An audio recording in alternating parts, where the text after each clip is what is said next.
Muy buenas tardes. En este momento les voy a hablar acerca del plurinacionalismo.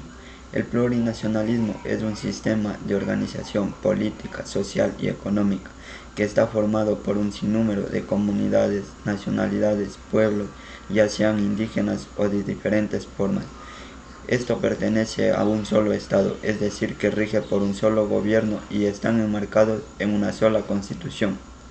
El Ecuador es considerado como un estado plurinacional, ya que en la Constitución del Ecuador en el año 2008, que fue desarrollada en la ciudad de Montecristi, reconoce que el Estado ecuatoriano es un estado plurinacional y multicultural. ¿Por qué el Ecuador es considerado un estado plurinacional?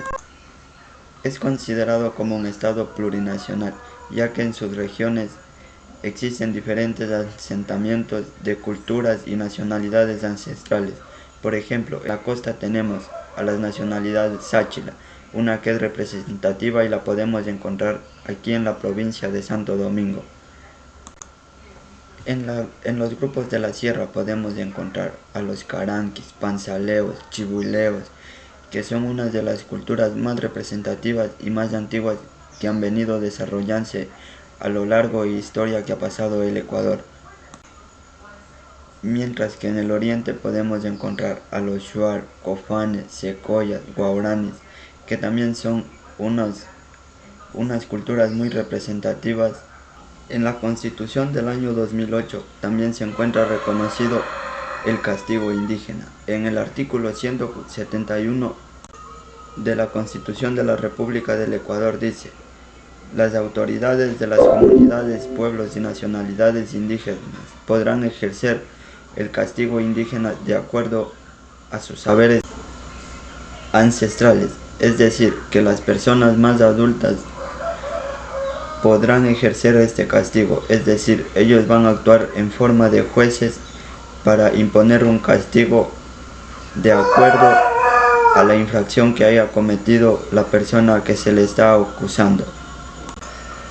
El Estado ecuatoriano es considerado como uno de los países más ricos y diversos en cultura, ya que hay un sinnúmero de nacionalidades y pueblos indígenas que se encuentran ubicados en diferentes zonas geográficas del Ecuador. Uno de los temas que más me llamó la atención es el orden jerárquico para la solución o aplicación de una norma. En la Constitución del Ecuador, en el artículo número 424 nos dice lo siguiente: que la Constitución del Ecuador es conocida como la norma suprema o de mayor jerarquía, pero también en el inciso numeral 2 nos dice que los tratados y convenios internacionales que contengan más favorabilidad que la Constitución del Ecuador se podrán aplicar.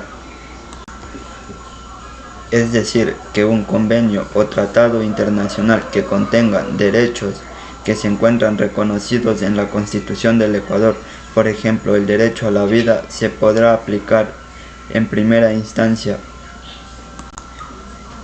Mientras que en el artículo 425 de la Constitución nos dice lo siguiente: el orden jerárquico para la aplicación de una norma será el siguiente: la Constitución del Ecuador, los convenios y tratados internacionales, las leyes orgánicas, las leyes ordinarias, las normas regionales y las ordenanzas distritales, los decretos, los reglamentos, las ordenanzas, los acuerdos y las resoluciones, y los demás actos y decisiones que decida el Poder Ejecutivo o los poderes públicos que ejercen el derecho. Mientras que en el artículo número 11 de la Constitución del Ecuador nos dice lo siguiente: el ejercicio de los derechos se regirá por los siguientes principios. Uno de los principios más importantes es el numeral 6, que nos dice lo siguiente: todos los principios y los derechos son inalibles, irrenunciables, inablicibles, independientes. Es decir, que todos los derechos son de igual jerarquía. No existe una afinidad por ningún derecho. Todos son igual. Es por eso que el Ecuador es un país igualitario. Muchas gracias.